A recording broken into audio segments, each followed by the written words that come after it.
You're listening to the Bridge podcast, brought to you by Bridge, New Frontiers in Type 1 Diabetes.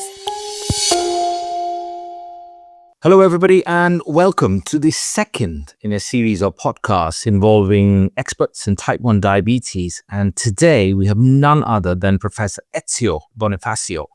I'm not going to spend time talking about all of what he's done. So without further ado, Professor Bonifacio, brief overview about yourself and your work in the field of Type 1 diabetes. Good morning, Partha. Thank you. Delighted to be speaking with you today. Ezio Bonifacio. I'm at the medical faculty of the Technical University Dresden in Germany. I'm also affiliated with the Helmholtz Center in Munich, and I'm part of the German Center for Diabetes Research. You know, I started in 1985, still a lad, when I was still in Australia. Back then, there was a rather crude test that was called islet cell antibodies, or ICA, that we read down a microscope. I helped standardize its measurement, introduce reference standards, and then I moved to London to see how we could use the test to identify people before they developed type 1 diabetes. I guess I remained stuck in the field. I worked in London, I moved to Milan, and now in Germany, and became sort of an autoantibody measurement expert and type 1 diabetes risk expert. The field moved. Real progress came once the target antigens of autoantibodies were discovered. By the end of the 90s, we had three antibodies, antibodies to insulin, to glutamic acid decarboxylase and GAD, and IA2 antibodies. And then I think it was 2007, the fourth zinc transporter 8 antibodies was discovered.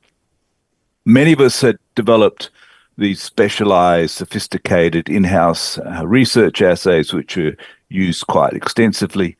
Now we have some excellent commercial assays which make measurement much more accessible. And, you know, for the most part, screening has been limited to certain high-risk groups, such as people with a family history of type 1 diabetes. But in the last years, we in Germany and others have brought screening to the general population and have screened something over 200,000 children. So I think you make an incredibly important point, because I think, you know, it's suddenly come in the public consciousness and people are wondering, oh, is this new? And I think you beautifully put out how long this has been in the background, which is quite an important part. And I think the question I have for you at this point is that it suddenly seems to have exploded, hasn't it? The whole screening, the focus on it. Why do you feel, with all your experience, these are actually important? What are the overall aims of this program? Because the research isn't new, but the awareness is definitely more there. But what really overall aim do you feel of this? Well, you know, it's got to have some benefit, and the benefit really needs to be for the individual, let's say the patients, and then eventually also society. And, you know, type 1 diabetes is one of those diseases when it sort of arrives too late, especially in children and adolescents. It sort of hits out of the blue, and this can be quite dramatic. Essentially, patients are diagnosed when they can no longer control blood glucose and need insulin therapy, insulin replacement therapy to survive. There is often ketoacidosis, DKA, other complications that require hospitalization. And at this point, the majority of the cells that produce insulin are gone, not to return.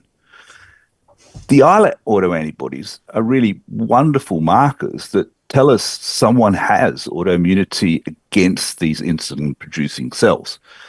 You know, after really decades of research in children who have a genetic risk for type 1 diabetes and who were followed really from very early age, from birth, in a sense, over a long period, there came a landmark paper in 2013.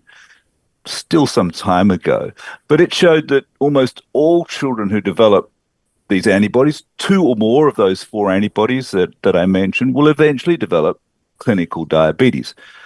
This, what we call multiple islet autoantibody positive preclinical phase, is now called early stage type 1 diabetes. Now, this has been defined as actually the disease. We also know that most people who develop clinical type 1 diabetes in childhood or adolescence have these antibodies already in childhood, and many of these develop the antibodies before school age. So we are in a rather fortunate position that by testing blood for the autoantibodies, we can identify patients early enough to prepare patients for what's to come and to monitor them for progression to clinical diabetes. The time to clinical diabetes, varies from weeks to many years, but we also have some tests that allow us to tell families type 1 diabetes is likely to be close or still quite far away. Knowing that someone will develop type 1 diabetes allows us to prepare the person in the family, tell them the signs, how to measure blood glucose so they can pick up the progression before that final dramatic stage. This profoundly reduces the complications such as DKA seen at diagnosis. So, all of this we've had to learn over these decades. It's been, incremental, and now we know we detect someone with early stage type 1 diabetes through autoantibody screening, we can prevent the complications at onset. This is good for the patient. This is good for society. And, overall, we're helping out. So I think that brings us beautifully to the next point. And you talk about the prevention of the DKA complications. And I think the world has been, there's been a consumed around the message around prevention of diabetes, which is mostly centered around type 2 diabetes, quite rightly, environment, diet, lifestyle, etc. But we're now talking about a completely different place. So do you feel like it offers opportunities to prevent type 1 diabetes? That's like the holy grail, isn't it? Can we prevent it happening at all? Do you think this opens up the door for that as well? Great insight. Yes, that is the main objective we really have been working for. Of course, identifying the patients prior to the loss of these insulin-producing cells does present the possibility to stop the process and prevent clinical disease. Prevention really is our ultimate goal. Very encouraging for us is the real and increasing interest from industry to apply and develop therapies that may help. These are mainly therapies that turn down the immune system that destroys these insulin-producing beta cells. We're actually quite excited by the industry input, and we finally see that there is a reachable goal in, potentially a relatively short time period. I think the bigger question then becomes, who do you screen? I mean, you got a vast amount of experience. So do you, first of all, there are two parts of the question. First of all, who should we screen, right? And what population? Is it everybody? Is it part of it? Because that seems to be the debate. And also the second part of the question being, with your experience you have around FRIDA and all the programs, what do you feel the indications are, the numbers are? So two parts of the question about who would the right people, and secondly, do we have some feel about, how many people could be out there that we need to look at? Well, personally, I think that all children should be screened, and there are research programs aimed to do this in some countries, including the ones that we have been conducting in Germany that are now extended to several other countries in Europe. There are also programs in the USA, Australia, Israel, for example. There are, though, people with an increased risk who probably warrant special attention. First, there are relatives of patients with type 1 diabetes. Their risk is around 10 to 15-fold increased. We can also identify children with an increased risk using a few genetic markers. So it's possible to couple the autoantibody testing to a genetic test. Then, because some of the genetic predisposition to type 1 diabetes is shared among other autoimmune diseases, people with diseases such as celiac disease, autoimmune thyroid disease, and some others also have an increased risk for type 1 diabetes and should be tested for autoantibodies. Adults with so-called prediabetes, so this is when this is defined by some sort of abnormal glucose clearance from the blood and usually thought to be a pre-type 2 diabetes.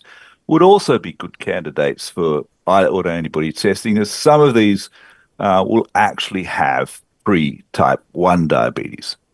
Then I can't remember what your second part was. Not a problem at all. So the second part of the question is mostly about, I mean, you obviously outline who might be eligible for it, who might be the right people to look at.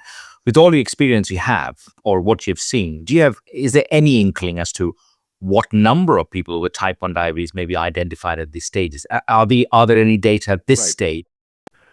Well, in our breeder study that we do in Germany, screening at age 2 and 6 years identifies this early stage type 1 diabetes in 0.4 to 0.5% of children. So 4 or 5 per 1,000 that are screened. The majority of those that we identify have, let's say 80% have stage 1 type 1 diabetes, where glucose metabolism is still pretty normal. The remainder have stage 2, which is when there are some abnormalities in handling glucose. And actually a small number already have undiagnosed type 1 diabetes stage 3, where they may need to be started on insulin therapy. These are research studies. We recently modeled what impact screening could have if, let's say, 90% of children were screened, and those who we identified with early stage type 1 diabetes were then monitored, educated, etc. And we estimated that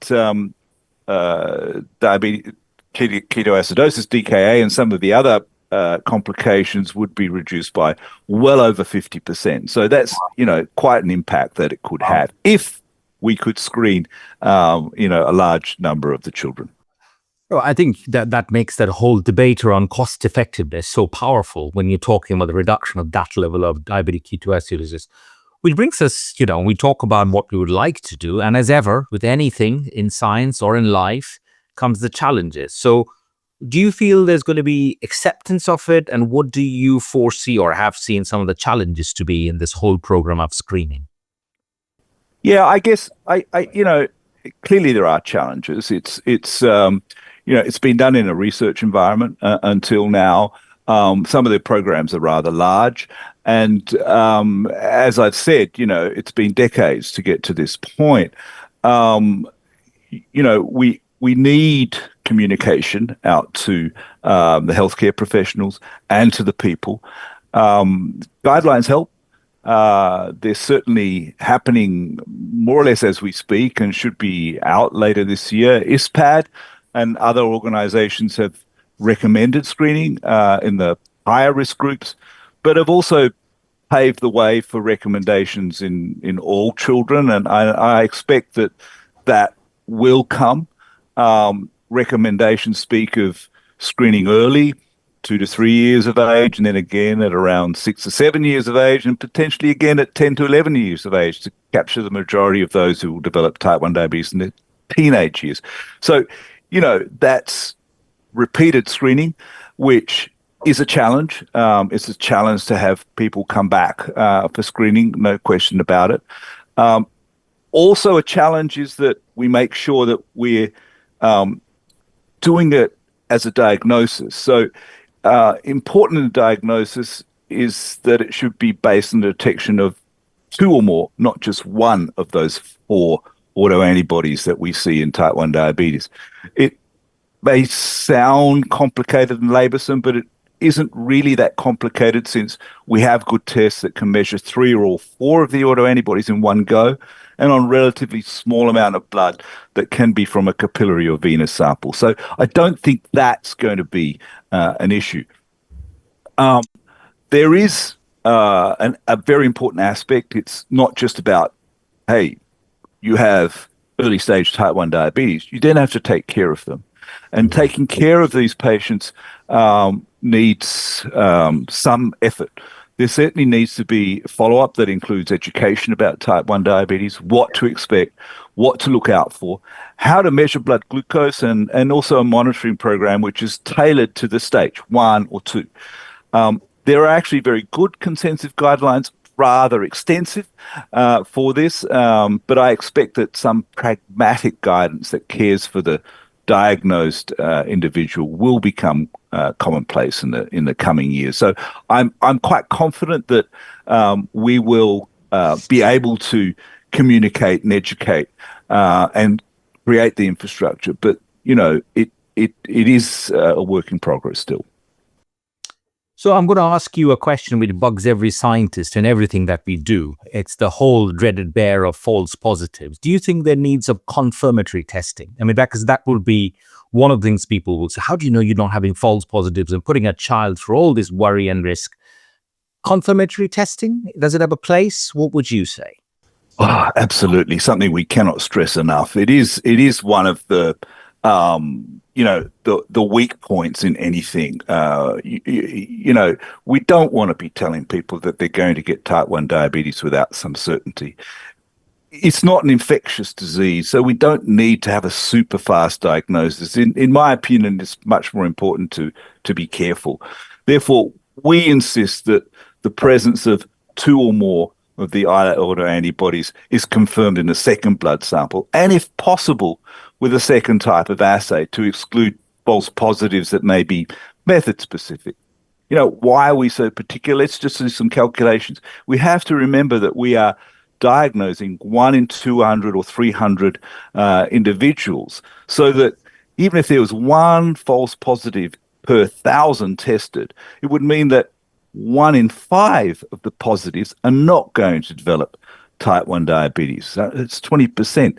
So removing these is really important, and why we insist on having these multiple layers of confirmation in the diagnosis. The healthcare professionals, which for us are the family pediatricians, are particularly grateful that we have carefully set things up to be very specific. Okay, well, time flies, but I'm going to, we've talked about the history, the journey, the science, the where we are now, the challenges, what needs to happen. I'm going to now ask you to look into the future, sort of crystal ball gazing. Where do you see all this going? The implementation of antibody screening programs. It would be interesting to hear about your own beliefs and ideas. Where do you feel the future of antibody screening is going in the real world? So as I said, I expect that we will be in a position to offer screening in a structured manner to all children and adolescents, and have a care program that offers those with early stage type 1 diabetes a not too burdensome monitoring schedule. But this will take substantial effort, careful communication guidelines, as well as finances and infrastructure. It requires some input and some convincing of those who provide the finances and infrastructure to make it worthwhile. I do believe we'll get there eventually on that one. Second, we often forget the difference that screening could make in countries or regions where healthcare resources are lacking, and where people may not even be diagnosed at clinical onset because they don't get to a healthcare professional, and therefore they don't survive. It happens. This is where, practical point of care screening could have a major impact. We would need relatively simple, inexpensive tests that can be used remotely to make this happen. And I know that there are some efforts focusing on this, and I hope that's a stage that we will get to, because I see that will have an important impact. Last, I'm looking forward to when people with early stage type 1 diabetes that will have multiple therapeutic options to halt the disease. At that point, I think that I will be satisfied that the journey that we have taken really has been successful. And no greater pleasure can there be if that does indeed happen. So, time flies. Thank you, as ever, Professor Bonifacio, for your insights. Fantastic. I wish you all the very best. And I really, really hope you can look back on what you have done and change lives. And as you said, sit back and hopefully see that benefit which you so eloquently described. I would encourage all the listeners to visit the Bonifacio Group research page on the University of Dresden website. There's the ISPAT guidance publication, which you can have a look at as well. And for all the listeners, also to remind you of the next podcast where we will be interviewing Dr. Steve Edelman, founder of the Taking Control of Your Diabetes. So I'm going to end this here with a massive thank you to Professor Bonifacio for his time, his passion, his vision, and all the work you've done to improve lives of so many people living with type 1 diabetes. Thank you very much for your time. Thank you, Partha. It's been a pleasure. For more Bridge content on type 1 diabetes, including the latest events and initiatives, find us on Spotify, YouTube, and our website.